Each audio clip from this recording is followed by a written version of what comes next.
नमस्कार, मैं हूं गुमान सिंह। आप देख रहे हैं नवो एकेडमी। मेरे साथ no cut paste, no copy paste, only original teaching. Class 8 के ज्योग्राफी का एक नया चैप्टर लेकर के आपके सामने पेश हुआ हूं और चैप्टर का नाम है कृषि, जिसको आप एग्रीकल्चर के नाम से भी जानते हैं। कृषि क्या है, कितने प्रकार की है, कृषि के अंदर किन किन दशाओं का होना जरूरी है, मुख्य फसलें कौन सी है, भारत में कृषि की क्या स्थिति है, कृषि का विकास कैसा है और भारत और संयुक्त राज्य अमेरिका में कृषि के एक फॉर्म की तुलना करते हुए हम इस चैप्टर को फिनिश करेंगे। तो कहने का मतलब यह है, यह चैप्टर हमारे जीवन से सीधा जुड़ा हुआ है। जनरली हम सब लोग किसान परिवारों से आते हैं और वहां पर हम खेती को प्रत्यक्ष रूप से देख चुके हैं, लेकिन उस खेती में और जो यहाँ पढ़ेंगे क्या कुछ अंतर है इसके अंदर, या फिर एग्जाम के अंदर हम कृषि को किस तरह से रिप्रेजेंट करेंगे अगर क्वेश्चन फॉर्म में हमसे पूछा जाता है। तो आइए शुरू करते हैं हम कृषि का अध्याय या कृषि वाला जो आपका चैप्टर है। देखिए, सबसे पहले हम ये देखते हैं कि व्यक्ति को जीवित रहने के लिए कुछ न कुछ आर्थिक गतिविधि करनी पड़ती है और उन सब आर्थिक गतिविधियों को, जो इकोनॉमिकल एक्टिविटीज है, उनको 3 भागों में बांटा गया है, जिसको आप आर्थिक क्रियाएं कहते हैं। तो सबसे पहले हम ये जानेंगे कि आर्थिक क्रियाएं कितने प्रकार की होती हैं। तो देखो बेटा, 3 प्रकार की आर्थिक क्रियाएं हैं। हम चैप्टर इसी तरह से शुरू करते हैं। जो आर्थिक क्रियाएं बताई गई है जिसके द्वारा मानव अपना जीवन यापन करता है, चाहे वो मजदूरी करेगा, चाहे वो ट्रांसपोर्ट का काम करेगा, या वो खेती करेगा, या इंडस्ट्री लगाएगा, मेरी तरह अध्यापक बनेगा, वो भी बहुत सारी जो क्रिया है उसको 3 भागों में बांटा गया है सभी को, जिसको हम आर्थिक क्रिया कहते हैं। और उसमें पहला है प्राथमिक क्रिया, प्राइमरी एक्टिविटीज, प्राथमिक क्रियाएं। दूसरा है द्वितीयक क्रिया, द्वितीयक क्रियाएं। और तीसरा है आपके तृतीयक क्रिया। तो नाम से स्पष्ट है, तृतीयक क्रियाएं। सबसे पहले आपको यह समझना है कि प्राथमिक क्रिया, द्वितीयक क्रिया और तृतीयक क्रिया किस तरह से काम करती है, या इसके अंदर कौन कौन सी चीजों को हम इंक्लूड कर सकते हैं। प्राथमिक क्रिया या प्राइमरी एक्टिविटीज वे क्रियाएं हैं जिसका संबंध सीधा सीधा प्रकृति से है और प्राकृतिक संसाधनों से है, या प्राकृतिक संसाधन का जैसे उत्पादन कर रहे हैं, मान लीजिए कोई फसल उगा रहे हैं, या प्रकृति के द्वारा जो चीज है उसका हम इस्तेमाल कर रहे हैं, जैसे मान लीजिए कि मछलियां पाल रहे हैं आप, मछली प्रकृति की देन है। तो वे सारी जो चीजें हैं जो हमारे आर्थिक गतिविधियों में काम आती है उसको हम कहेंगे प्राथमिक क्रिया। जैसे हम उसको लिख सकते हैं कि प्राकृतिक संसाधनों के उत्पादन, है ना, प्राथमिक क्रिया क्या है, प्राकृतिक संसाधनों के उत्पादन व निष्कर्षण से संबंधित। निष्कर्षण मतलब आप प्रकृति से कोई भी चीज आपको मिल रही है कच्चे माल के रूप में, आप उसको थोड़ा सा संशोधन करके अपना आर्थिक जीवन चला रहे हैं, अपना जीवन चला रहे हैं, उससे आपको कुछ न कुछ आय हो रही है। इसके अंदर सबसे बेस्ट एग्जांपल है आपके खेती का, कृषि, और एक और एग्जांपल ले सकते हैं मत्स्य पालन। मत्स्य पालन का मतलब है मछली पालन से है, मत्स्यन भी बोलते हैं इसको, फिशरिंग बोलते हैं आप जिसको। तो खेती हो गई और आपका मत्स्य पालन हो गया। प्राथमिक क्रिया क्या है? प्राथमिक क्रिया उसे कहते हैं हम जिसका संबंध आपके प्राकृतिक संसाधनों से है, उसका उत्पादन करना और उसका निष्कर्षण करना, अर्थात उससे कुछ न कुछ ऐसी चीज बनाना जो आपके काम आ सके। द्वितीयक क्रिया, द्वितीयक क्रियाएं जनरली आपके उद्योगों से संबंधित हैं। जो इंडस्ट्री जितनी भी है, उद्योग तथा प्रसंस्करण, जो रख रखाव है, डिब्बाबंदी, जो जितना भी कारखाना चलता है, कामकाज चलता है, ये सारा। मान लीजिए दूध आपको प्रकृति से मिलता है, वो प्राथमिक क्रिया है, पशुपालन। लेकिन उसके बाद में उसका प्रसंस्करण करना, डेयरी के अंदर उसको भेजना और वहां पे उसका रखरखाव करना, डिब्बों के अंदर उसको बंद करना, वो प्रसंस्करण में आएगा। और जो इंडस्ट्रीज है जहां पे मिल्क का आपको, जिसको शीतलीकरण कहते हैं या प्रसंस्करण कहते हैं, वहां पे उसका रखरखाव हो रहा है, तो उद्योग और प्रसंस्करण इस द्वितीय क्रिया में आते हैं। ये इसके ऊपर आधारित होते हैं। इसमें सारी इंडस्ट्री आ गई। जैसे मान लीजिए लोहा इस्पात उद्योग है, ये द्वितीय क्रिया के अंदर आएगा। मान लीजिए गेहूं है, गेहूं प्राथमिक क्रिया है ना, कृषि से आपको मिला। लेकिन गेहूं से फिर आपने डबल रोटी ब्रेड वगैरह बनाई तो वो द्वितीय क्रिया में है, क्योंकि उसके लिए आपको मशीनरी चाहिए, इंडस्ट्री के थ्रू ये काम होगा, उद्योग के द्वारा ये काम होगा। तो इसको मैं ये कह सकता हूं एग्जाम्पल में, जैसे कि डबल रोटी बनाना, कपड़ा बुनना। कपड़ा, कपास कच्चा माल है, कपास प्राथमिक क्रिया है, खेती से पैदा होता है, लेकिन उसको इंडस्ट्री के द्वारा कपड़े में कन्वर्ट करना ये द्वितीय क्रिया है। कारखाना, लोहा उद्योग, लोहा उद्योग आदि, है ना, इस तरह से और भी बहुत सारे एग्जाम्पल ले सकते हैं। तो पहला हो गया प्राथमिक क्रिया, प्राकृतिक संसाधनों का उत्पादन। दूसरा हो गया जिसके अंदर आपकी इंडस्ट्री हो जाएगी, और रख रखाव वाली जो चीजें हैं उसके अंदर कुछ एग्जाम्पल आपने ले लिए, डबल रोटी जैसे है, डबल रोटी बनाना, कपड़ा बुनना, या लोहा उद्योग, या बहुत सारी जितने भी इंडस्ट्रीज है वो इसके अंदर आएगी। अब हम तीसरी क्रियाओं की ओर चलते हैं जो इन दोनों की हेल्प करती है, प्राथमिक और द्वितीय क्रियाओं की सहायता करने वाली, है ना। तो यहां पर मैं लिखूंगा प्राथमिक व द्वितीय क्रियाओं के लिए सहायक या सहयोगी, के लिए सहायक। अब मान लीजिए आपने डबल रोटी बनाई, अब डबल रोटी फैक्ट्री के अंदर पड़ी है, लेकिन उसको लोगों तक पहुंचाओगे कैसे, कैसे पहुंचाओगे उसको, तो उसके लिए आपको क्या करना पड़ेगा, यातायात का साधन इस्तेमाल करना पड़ेगा, ट्रक मंगवाने पड़ेंगे, गाड़ियां मंगवानी पड़ेगी। आपने सामान बेच दिया तो उसे जो पैसा मिला वो पैसा बैंक में जाएगा, उसका इंश्योरेंस होगा। तो ये सारी जो चीजें हैं जिसके अंदर यातायात हो गया, बैंकिंग हो गया, बीमा हो गया, आपने कुछ एडवर्टाइजमेंट किया अपने उत्पाद को बेचने के लिए तो वो विज्ञापन हो गया। ये सारी तृतीय क्रिया है। अब इसके एग्जाम्पल में देखो, आपने देख लिया यातायात, बीमा, बैंकिंग, विज्ञापन, या और भी बहुत सारी जो सेवाएं हैं, सर्विसेज जितनी भी आप प्रोवाइड करवा रहे हैं वो आएगा तृतीय क्रियाओं में। तृतीय क्रिया क्या है, जो प्राथमिक और द्वितीय की हेल्प करती है, ये तृतीय क्रिया है, जिसमें यातायात आ गया, बीमा, बैंकिंग, विज्ञापन वगैरह, ये तृतीय क्रिया है। तो प्राथमिक, द्वितीय और तृतीय क्रिया क्या है, आपके 8th क्लास के स्टैंडर्ड के हिसाब से हमने ये जाना है। तीनों प्रकार की क्रिया, उसकी परिभाषा और उसके उदाहरण, यह आपको पता रखना है। यहां पर हम इस चैप्टर को एक स्टार्ट दे रहे हैं। अब आप इसको लिखिए। अब मैं बताता हूं आपको, कृषि से हम इसको शुरू करते हैं। अब आप समझ गए होंगे कि कृषि एक प्राथमिक क्रिया है, क्योंकि कृषि का संबंध सीधा प्राकृतिक संसाधनों के उत्पादन और निष्कर्षण से है। लिखिए, इसको नोट कीजिए, मैं फिर आगे बढ़ता हूं। अब हम बात करते हैं खेती की या कृषि की, जिसको आप एग्रीकल्चर भी कहते हैं। वैसे हमें सबको पता है कि खेती क्या है, कि सर खेत में फसलें उगाना वो खेती कहते हैं उसको, लेकिन ऐसा नहीं है। जब आपको इसको लिखने के लिए कहा जाए, जब इसकी पर्टिकुलर आपको डेफिनेशन के लिए पूछा जाए, तब आप क्या करेंगे। तो सबसे पहले आपको पता करना है कि कृषि कौन सी क्रिया में आती है। तो हमने उसके पहले वाले जो बोर्ड वर्क किया था उसमें हमने देखा था कि कृषि जो है एक प्राथमिक क्रिया है, यह आपको ध्यान रखना है। सीधा सीधा प्रश्न आता है, ऑब्जेक्टिव में आता है या एक अंक के लिए पूछा जाता है कि कृषि कौन सी क्रिया है, प्राथमिक, द्वितीय या तृतीय। तो आपको सीधा सीधा बताना है कृषि एक प्राथमिक क्रिया है। ये सबसे पहला फैक्ट है। अब इसके अंदर करते क्या है, सबसे पहले हम फसलों को लेते हैं, फिर फलों को लेते हैं, फिर सब्जियों को लेते हैं। प्राथमिक क्रिया जिसमें फसलों, फलों, सब्जियों, फूलों को उगाने और उत्पादन के साथ, उगाने और उत्पादन के साथ क्या क्या किया जाता है, पशुपालन किया जाता है। पशुपालन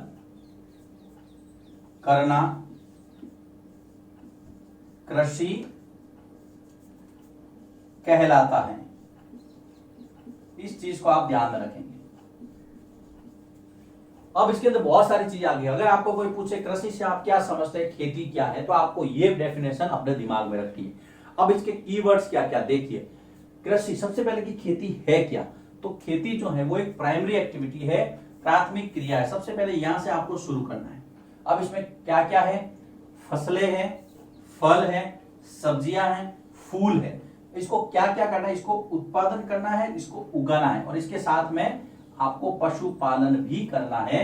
ये सारी चीजें क्या कहलाएगी, खेती कहलाएगी। इसको आपको समझना भी है और लिखना भी है। ये है खेती। अब खेती के लिए क्या क्या चाहिए, कृषि के लिए क्या क्या चीजें जरूरी है, तो सबसे पहले जमीन जरूरी है। लेकिन जमीन भी कैसी, वो जमीन जो जिसमें फसल पैदा हो सके। तो उसके लिए आप लिखेंगे अनुकूल स्थलाकृति। कृषि के लिए आवश्यक दशाएं क्या क्या है, एक तो है आपके लिए अनुकूल स्थलाकृति होनी चाहिए, जमीन अच्छी होनी चाहिए, उबड़ खाबड़ नहीं, समतल मैदानी भाग इसके लिए सबसे अच्छा उपयुक्त है। हालांकि फिर तो पहाड़ों पे भी खेती होती है, सीढ़ीनुमा खेती, लेकिन सामान्य रूप में अगर बात करें तो अनुकूल स्थलाकृति चाहिए सबसे पहले। उसके बाद में क्या चाहिए, उपजाऊ मिट्टी चाहिए, मृदा, मिट्टी जरूरी है। तो मृदा, और मृदा भी कैसी होनी चाहिए, अगर उपजाऊ हो तो ज्यादा बेटर है। तो मृदा, और वो भी कैसी, उपजाऊ। उसके बाद में जलवायु भी उसके फेवर की होनी चाहिए।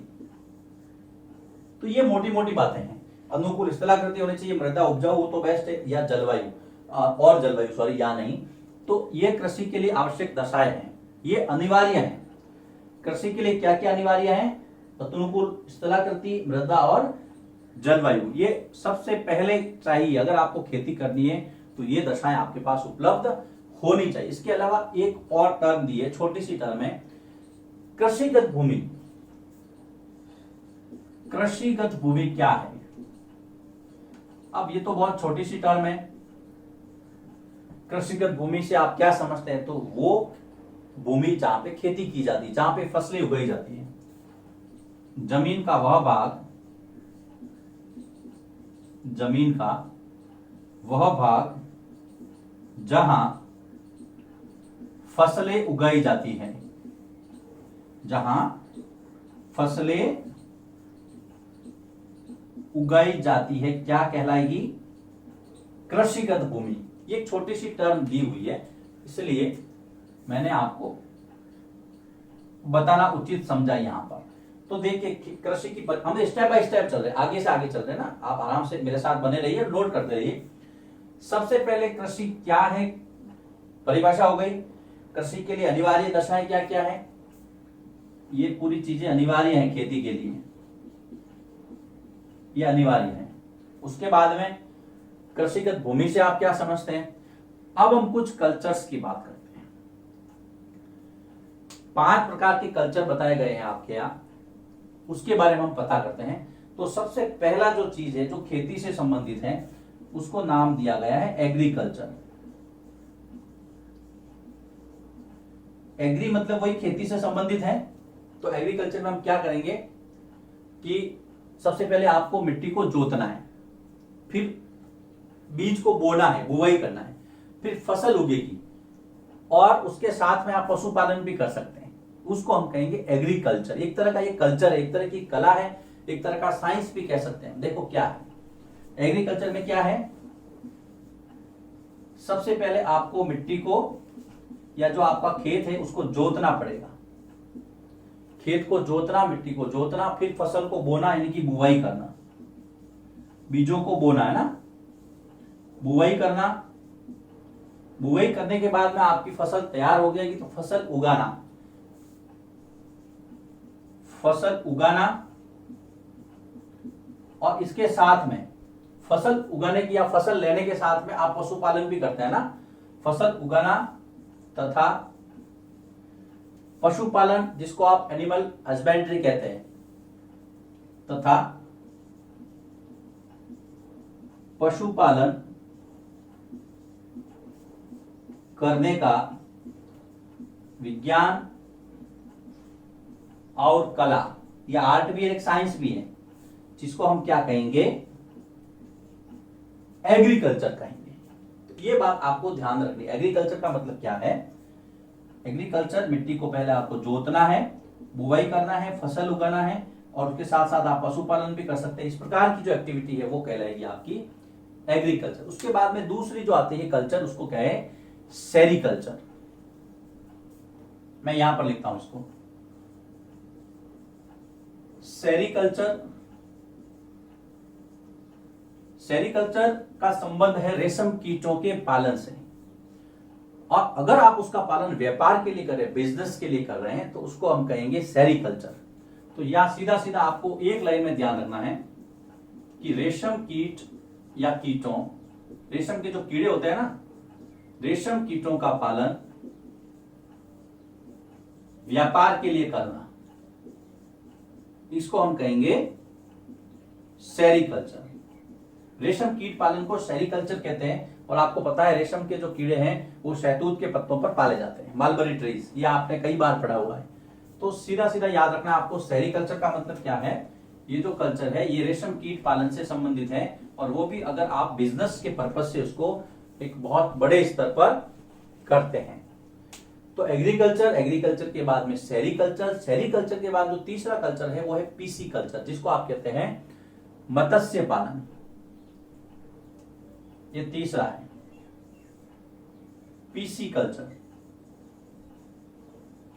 जिसको आपने कहा है मत्स्य पालन। मत्स्य पालन या मत्स्य पालन, जैसा भी आप कह सके। इसमें क्या होता है कि बड़े बड़े तालाब, बड़े बड़े सरोवर जो हैं इस प्रकार से विकसित किए जाते हैं कि उसमें मछलियां ज्यादा पैदा हो, मछलियों के लिए अनुकूल दशाएं वहां पर दी जाती हैं। तो आप सीधा मछली पालन कह सकते हैं ना। कहां पे होगा ये? विशेष रूप से निर्मित तालाबों में। यहां पर लिख सकते हैं आप, विशेष रूप से निर्मित तालाबों में, तालाबों में क्या करना? मछली पालन। तालाब कह सकते हैं, सरोवर कह सकते हैं, पोखर कह सकते हैं, कुछ भी कह सकते हैं। कुल मिलाकर के मत्स्य पालन का संबंध, पीसी कल्चर का संबंध किससे है? तालाबों से है, सॉरी मछली पालन से है। और वो भी विशेष प्रकार के तालाब। हमारे गांव के तालाब में मछलियां मिलेगी आपको, लेकिन उतनी अच्छी गुणवत्ता की, क्वालिटी की नहीं मिलेगी। लेकिन जो पीसी कल्चर के अंदर काम कर रहे हैं उनको पता है कि आप तालाब में, जैसे कुछ बीज विशेष होते हैं मछलियों के लिए, अलग से जो विशेष प्रकार का जो खाना या बीज दिए जाते हैं, तो ये सारी चीजें हैं। तो यहां पर देखिए एग्रीकल्चर हो गया, सेरीकल्चर हो गया, पीसी कल्चर हो गया। अब इसमें दो कल्चर और बाकी रहे हैं, तो आप इसको नोट कीजिए। इसमें अंदर हमने कृषि की परिभाषा, कृषिगत भूमि क्या है, और कुछ कल्चर पढ़े हैं। 3 कल्चर ले लिए, अभी 2 कल्चर बाकी। लिखिए इसको, फिर मैं आगे बढ़ता हूं। पीसी कल्चर के बाद में अगला जो कल्चर है वो है विटीकल्चर, जिसको कहते हैं अंगूरों की खेती या द्राक्षा खेती। विटीकल्चर, विटीकल्चर, इसको आप कहेंगे द्राक्षा खेती या फिर अंगूरों की खेती। तो ये है चौथा जो कल्चर दिया हुआ है, विटीकल्चर। ये खेती के अंदर ही एक प्रकार का भाग है, कृषि को समझ रहे हैं हम। फिर लास्ट में 5वां जो बताया था उसमें हॉर्टिकल्चर।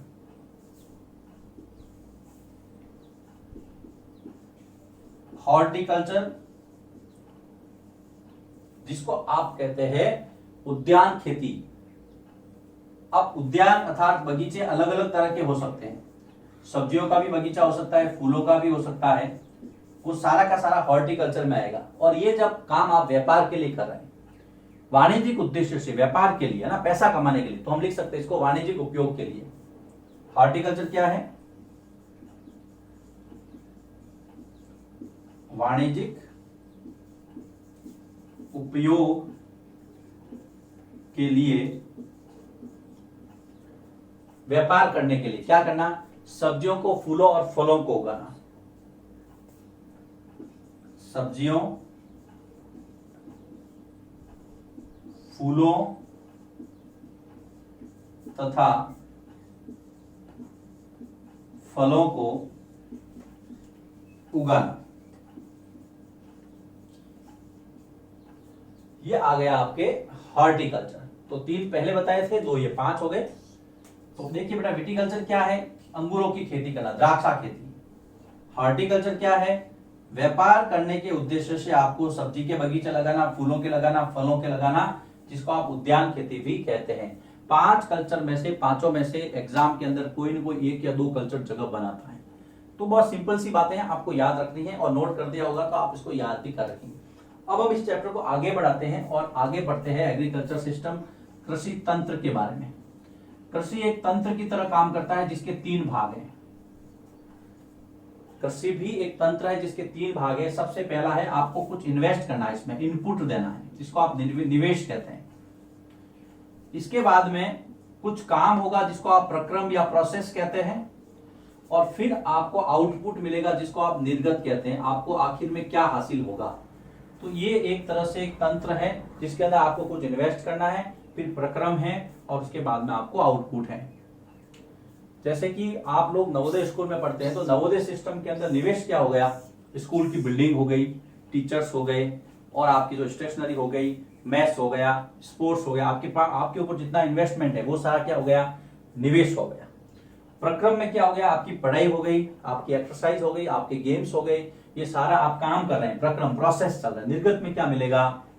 एक अच्छा सिटीजन मिलेगा, भारतीय नागरिक मिलेगा, आपको नौकरी मिलेगी, आपको पैसा मिलेगा, समाज का निर्माण होगा। इससे बेस्ट आपके पास कोई एग्जाम्पल नहीं हो सकता। लेकिन फिलहाल हम खेती पे बात कर रहे हैं। तो कृषि तंत्र में आपको निवेश में क्या चाहिए? देखो, सबसे पहले खेती के लिए क्या चाहिए? भूमि चाहिए।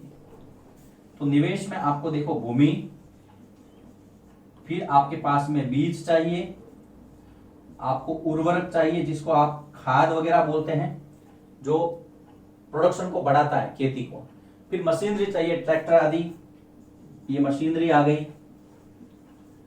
मजदूर चाहिए जिसके अंदर श्रमिक, मजदूरों के बिना काम कैसे होगा? श्रम, लेबर तो चाहिए ना। और भी बहुत सारी चीजें जैसे कि जल चाहिए, बिजली चाहिए इत्यादि। तो ये सारा आप निवेश कर रहे हैं, इन्वेस्ट कर रहे हैं, इनपुट है ये सारा। ये क्या है? इनपुट, निवेश। फिर प्रोसेस चलेगा जिसको आप प्रक्रम का नाम दिया है, वो प्रोसेस है। क्या होता है प्रोसेस में? सबसे पहले आप मिट्टी को या खेत को जोतेंगे, जोतने के बाद में बीजों की बुवाई होगी, फसल की बुवाई होगी।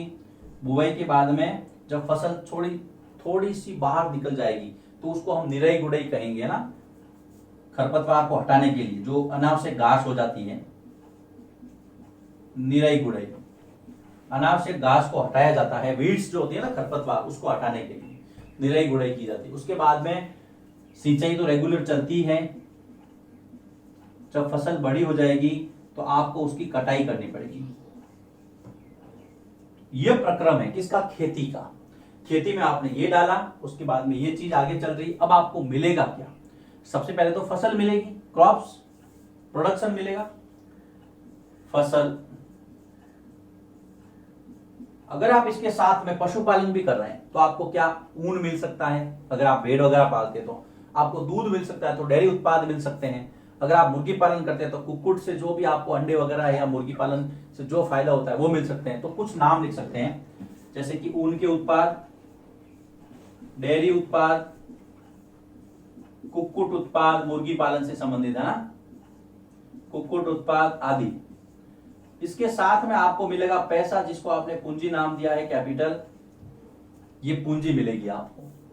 तो अब देखिए, इसको कृषि तंत्र से समझना है। कई बार एग्जाम में पूछ लेते हैं कृषि तंत्र से आप क्या समझते हैं। अगर आप ये डायग्राम भी बना देंगे ना तो आपको सारी चीजें समझ में आ जाएगी कि आपने पहले तो इन्वेस्टमेंट, इनपुट क्या है आपका, देन आपका काम क्या है, प्रोसेस क्या है, प्रक्रम, देन आउटपुट क्या है, निर्गत क्या है। तो आपने भूमि, बीज, उर्वरक, मशीनरी, श्रमिक और जल, ये सारी चीजें खेती में सबसे पहले डाली। फिर काम क्या किया कि आपने जुताई की पहले, फिर बुवाई की, निराई गुड़ाई की, सिंचाई की, कटाई की। निराई गुड़ाई का मतलब है हम जब फसल जब खड़ी होती है, थोड़ी सी बड़ी होती है, तो उसके बीच में छोटी छोटी घास आ जाती है जिसका कोई इस्तेमाल नहीं है। तो हम क्या निराई गुड़ाई करके धीरे धीरे उसको बाहर निकालते हैं, उसको हम खरपतवार हटाना कहते हैं। निर्गत में आपको फसल तो मिलेगी, उसके साथ में आप पशुपालन कर रहे हैं तो आपको ये सारी चीजें भी मिल सकती हैं और उसके साथ में पैसा मिलेगा। तो ये है कृषि तंत्र, आपको समझना, इसको लिखिए। इसको यहाँ पर ये पहला वीडियो समाप्त होता है। अब हम इस चैप्टर को अगले वीडियो में आगे बढ़ाएंगे। नोट कीजिए इसको नोटबुक में।